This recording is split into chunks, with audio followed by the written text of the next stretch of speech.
Hello YouTube.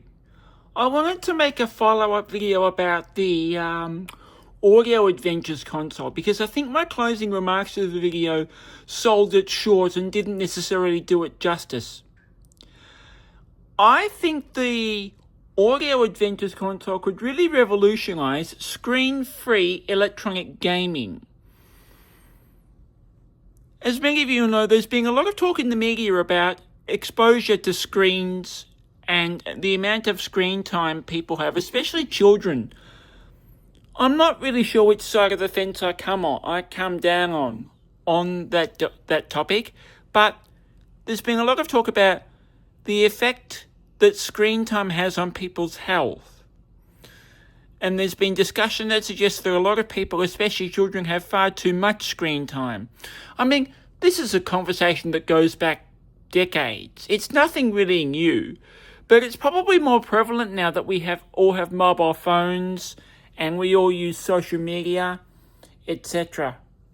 I mean, this discussion goes back to the days of, free-to-air television, when that was really the only video screen we had in our homes.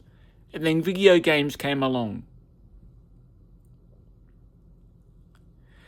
But I see ads on Facebook a lot about products that aim to supposedly reduce one's amount of screen time. I don't know what most of these products are, and I'm quite skeptical of advertisements that I see on social media. I always take advertisements I see on social media for some new product or new company with a bag of salt. I always worry that they might be scam products, or they may not be what they say they are. But I see a lot of advertisements for products that claim to reduce one's screen time or even eliminate it. However, I do think that the Audio Adventures unit could revolutionize screenless entertainment or screenless gameplay, because the games are extremely engaging and yet very easy to play. And you don't need to look at the screen to play them. You just need to listen and follow the instructions. I also think the system could revolutionize screenless gameplay because there hopefully will soon be lots of cartridges available for the system. When you look at the evolution of home video game devices, and if you're old enough, you'll know that they started with dedicated game consoles that came out back in the 70s that had one game, maybe a few different variations of that game. And most of those games were either Pong, of course made by Atari, or derivatives of Pong, or games based on Pong, or Pong clones. Atari, of course, came out with Pong back in the very early 70s, and then there were a few variations on Pong, and then a lot of companies came out with Pong workalikes, or player-likes, or clones. VTech started out making Pong-based game consoles. Then, of course, in the late 1970s, the cartridge-based video game consoles came out, namely the Atari VCS 2600, then other products such as the Magnavox Odyssey, which, again, though it used cartridges, the cartridges didn't contain any actual game code. They just changed the game that was internally being called up.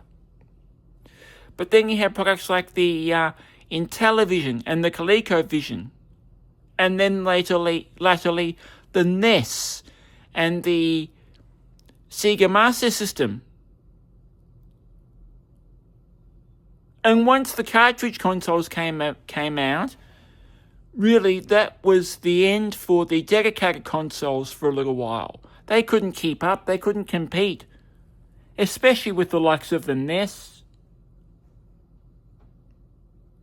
Yet when you look at electronic game toys, games that predominantly rely on sound or lights, there hasn't been anything like the audio adventures until now. You had games like Simon and, all the games based on Simon, and then Bop It, and then other games like Bop It. All those games were dedicated devices with dedicated controls specific to that game. I suppose you had things like the Coleco Quiz Whiz and then the Tiger Quiz Whiz. But by and large, most electronic game devices have played one dedicated game, sometimes maybe 2 or 3, and that was it.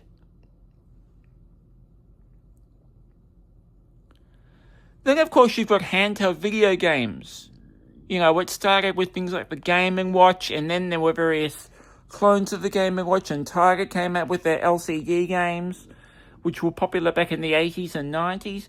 Then, of course, Nintendo came along with the Game Boy, with a display screen that could display an infinite number of elements, and with interchangeable game cartridges. And then Atari came along with the Lynx, and Sega with the Game Gear. Those products, of course, came and went. By and large, the Game Boy stayed for the long ride. And I think you could really compare the Audio Adventures console to the Game Boy.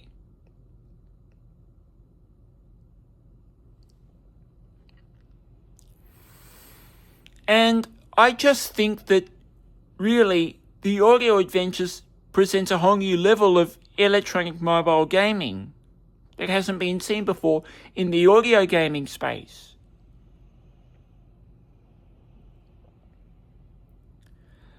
And I just wonder how many people will buy the Audio Adventures console as an alternative to screen-based electronic gaming.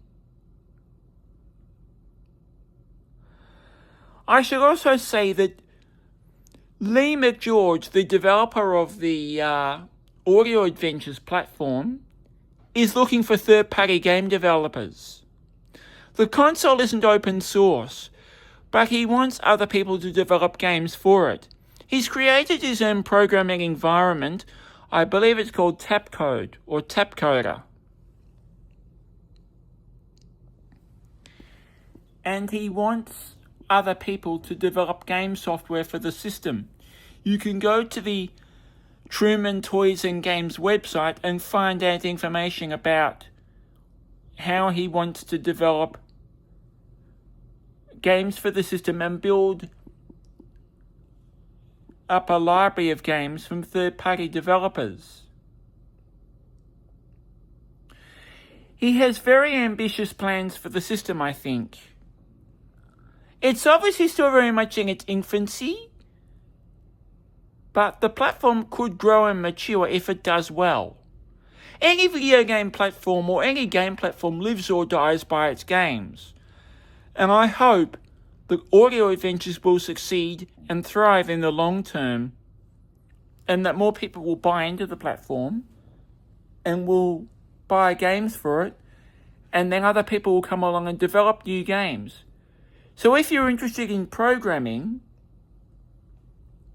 and learning new programming skills, you probably could learn to program for the Audio Adventures unit. I don't know what the licensing arrangements are for new developers for the platform, but if you're willing to learn, then you could become a developer for the system.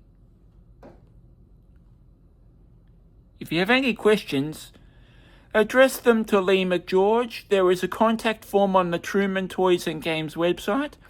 The web address again is www.trumantoys, that's TRUMAN toys.com. You can fill out the contact form and you can ask Lee any questions you may have about the system. Thank you for watching, and feel free to leave a comment if you have one. Take care, everyone.